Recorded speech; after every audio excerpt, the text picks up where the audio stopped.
você está sozinho, você estabelece as suas próprias prioridades em relação aos seus objetivos, é muito mais simples. Você não está discutindo com ninguém os dinheiros dos dois. Mas quando você tem ali o objetivo do casal, o objetivo individual de cada um, como vai fazer para estabelecer a prioridade? Quem vai ter o objetivo realizado primeiro? Na verdade, você não precisa necessariamente escolher entre um ou outro, né?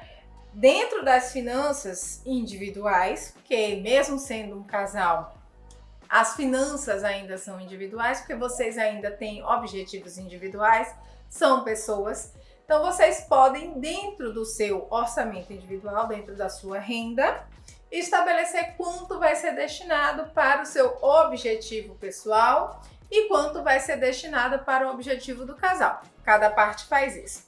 E aí me perguntaram, mas Ariane, o casal que só tem uma renda, como vai ser feito isso? Essa era a questão especificamente que veio no inbox. Eu respondi essa pergunta da estabelecendo a prioridade. E quando é só uma renda, como é que vai?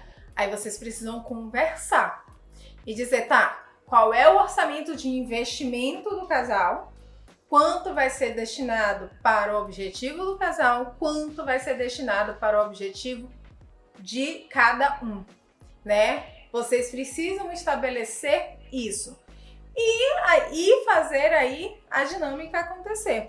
Quando só tem uma única renda, a conversa, ela é ainda mais importante, tá? Ela é sempre importante, mas quando é só uma renda, ela é mais importante, porque aquela pessoa que é dependente financeira por completo da outra, muitas vezes pode se sentir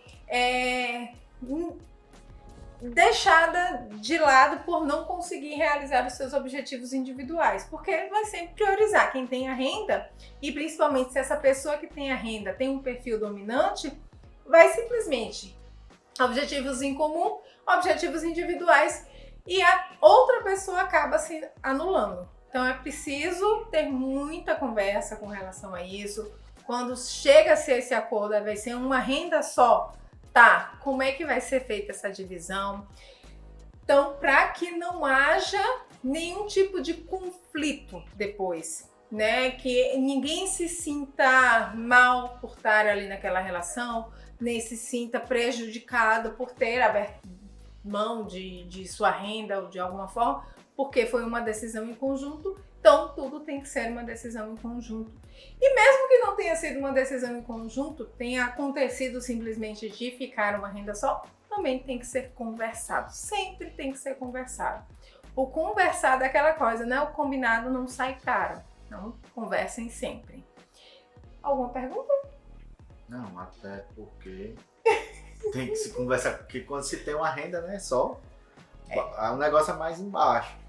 Até porque, como é que se diz? R$350 não faz uma feira, né? Eu não vou entrar nesse assunto, Rafael.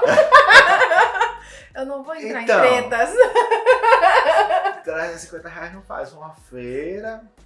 Não é só assim, então, tipo, existem boletos, existem contas, se você morar várias junto, coisas, se você tá namorando, tem suas vidas separadas e tal, mas se você já mora junto, seja casado junto, ou seja lá como você queira, existe boleto, existe conta tem muita coisa. aí tem vida, e aí tem isso, se vai só uma renda, a gente não sabe se essa renda é um salário, é mais de um salário. Mas assim, aí tem que se conversar para se equilibrar tudo e chegar no denominador comum e achar soluções, tá, gente? Porque tem solução também. Tudo tem solução. Mas assim, independente da quantidade da renda, do tamanho da renda, eu costumo dizer assim, quanto menor a renda, maior a habilidade da pessoa com o dinheiro.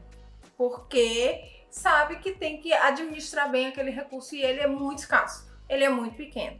Então, normalmente sabe administrar, pelo menos para pagar as contas do mês. Quem vive com um salário mínimo, uma família com um salário mínimo, sobrevive, eu não digo vive, sobrevive muito mal, né? Então, no caso assim, o ideal é sempre ter mais renda.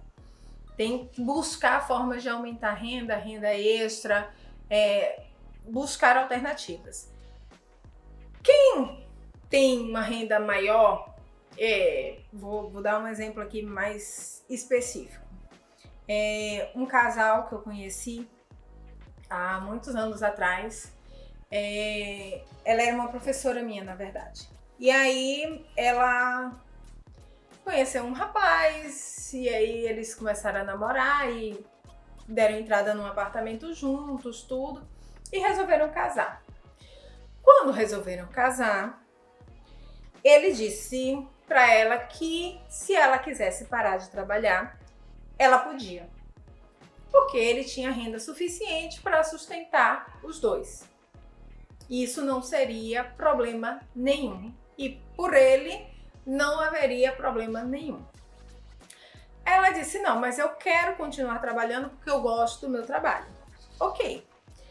Acontece que ela engravidou, né? E ele disse, se você quiser parar de trabalhar, você pode parar de trabalhar, não tem problema nenhum.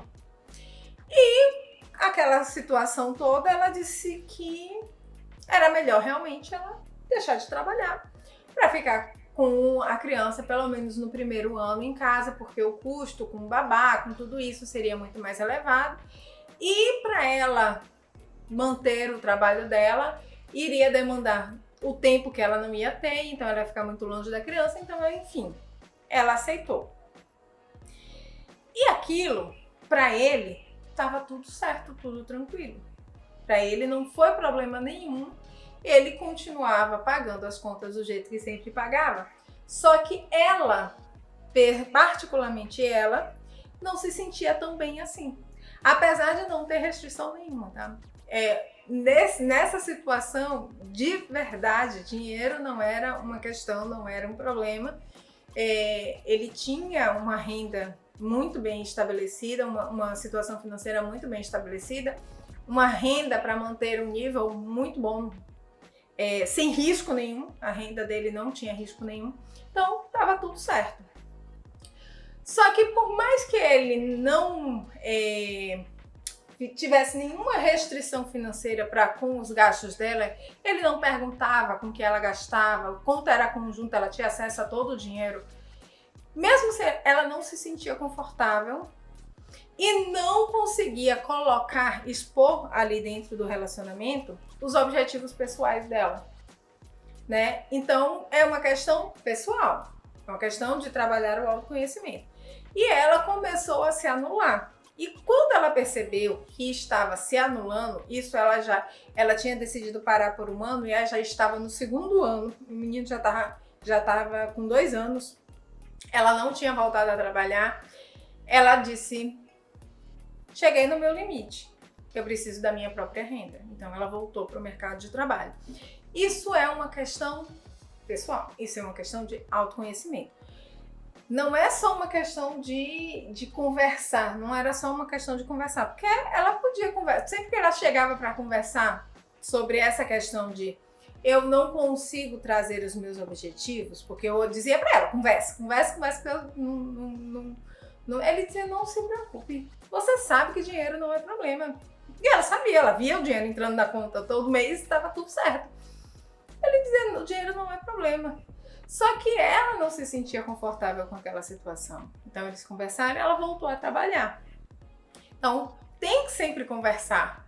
Ela não conseguia realizar os objetivos individuais dela única e exclusivamente com a renda dele. Então ela voltou para o mercado de trabalho com o único objetivo de eu tenho a minha renda para destinar para os meus objetivos pessoais, que ela queria voltar a estudar, estudar línguas, ela queria estudar inglês e queria voltar para fazer o mestrado e depois um doutorado. Então ela queria fazer tudo isso, só que ela ficava sem saber, e aí às vezes, tipo assim, eu queria ter, por exemplo, contratar uma babá, que ele dizia, se quiser contratar, contrate, mas só que ela achava muito a obrigação dela, né? Já que ela abriu mão do emprego, ela tinha que ficar com a criança, e aí ela não se sentia tão à vontade. A partir do momento que ela voltou para o mercado de trabalho, que podia pagar a babá que podia fazer tudo que ela queria, ela se sentiu melhor. Então vai muito também de como você, de forma individualizada, se sente em relação ao dinheiro do outro. Obviamente que isso tem muito conflito dentro do relacionamento. Às vezes o dinheiro do outro incomoda. Tem vários casos, né? Tem casos de que a mulher ganha mais que o homem, e o homem muitas vezes se sente anulado por isso. E isso precisa ser conversado, que não tem necessidade disso. A gente hoje vive numa sociedade mais aberta com relação a isso. O homem não necessariamente tem que ser aquele provedor máximo do lar, são as duas rendas que vão contribuir com aquilo. Então é muito importante você também saber como você se sente. O outro tem que saber como você se sente, e as duas partes, né? Precisa conversar para que isso se torne uma coisa mais comum, normal mesmo. A conversa se torne uma coisa normal, né? E que não seja um peso dentro da relação.